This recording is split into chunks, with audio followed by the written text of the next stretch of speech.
The latest in the world of business, the accessibility of lost SIM card by fraudsters, SIM-swap, in Kenyan financial institutions will end through the adoption of out-of-band authentication and SIM-swap detection solutions. The new technology introduced by Myriad Connect will help secure digital and mobile transactions and protect consumers and financial services. Kenya stands to be the leading market in Africa in adopting financial technologies. This has, however, come with many different negative and positive consequences. For example, over 70% of Kenyans have been victims of financial fraud, with the mobile money fraud leading at 57%. When you think about tech and innovation, as the industry grows, so do the fraudsters. So there's a bit of challenge that comes in as you develop on one side. The fraud element is also picking up. Short-medium services have been increasingly insecure and no longer suitable as a strong authentication mechanism. According to the report, consumers often fall victims of fraud through the use of one-time password, often shared through short-medium services. Financial service providers and banks are doing everything that they can to try and to protect consumers at the moment. And one of the methods that they use is this one-time password over SMS to try and send this unique code for someone to authenticate. But as Willie mentioned, it's very easy to intercept and it's not very secure, and that does leave consumers vulnerable. With a new technology in Africa that is data-free, termination of the transaction is done immediately before it is shared out to other people. The system sends an advanced push notification that allows access to information between the financial institution and the customer.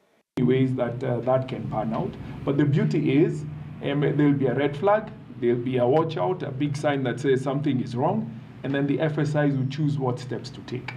Pricing of the technology depends on the financial institution and customer's agreement. Julie Owino, KTN News.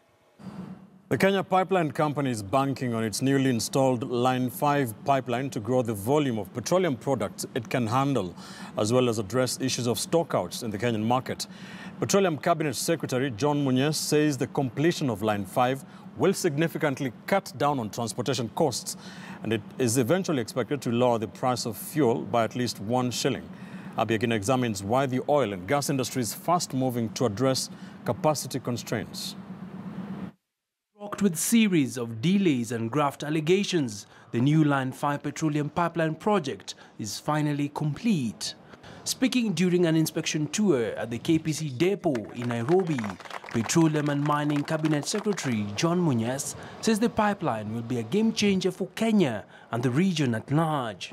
In the past, we used to have 1 million, 100 million. Now we have 133 million. The new Line 5 pipeline has been billed as the second largest project conducted by Kenya Pipeline after the multi-billion shilling standard gauge railway line. Increased efficiencies, the reduction of trucks on the road, the consequent hopeful reductions in prices, and the increased activity. That is where you find value for money. The old pipeline has served us for 40 years. So we expect a value for money. This pipeline will serve us for more than 40 years. Serve this country and serve the region. The project, which was undertaken by Zakimi International at a cost of 48 billion shillings, will ease the burden of offloading petroleum products at the Kipevu terminal in Mombasa. No one time will a Kenyan go to a petrol station and lack anything they want, petrol, diesel, all those products. Through the new pipeline, ships ferrying all products will be able to offload much faster thanks to additional capacity of the new line, which will significantly cut on demurrage costs, which form part of the cost of fuel. Completion of the Line 5 terminal here at the Kenya Pipeline is expected to boost storage capacity to 338 million litres, giving a lifeline to Kenyans who might see cheaper petrol in the long run. Prices will come down starting August. In 6 years, we will have saved a shilling, which will compensate transporters. And with that saving alone, we will be hitting 42 billion shillings, enough to pay this pipeline. Despite the completion of the new line, oil tankers will still be moving about 20% of oil products from Mombasa, with Kenya being a transshipment hub for the countries in the region. To address these supply bottlenecks, Petroleum CS John Munyes has tasked Kenya Pipeline to conduct a feasibility study to assess the cost implications of constructing a new pipeline to link Isiolo and Lamu under the Lapset project. Abi Agina, KTN Business.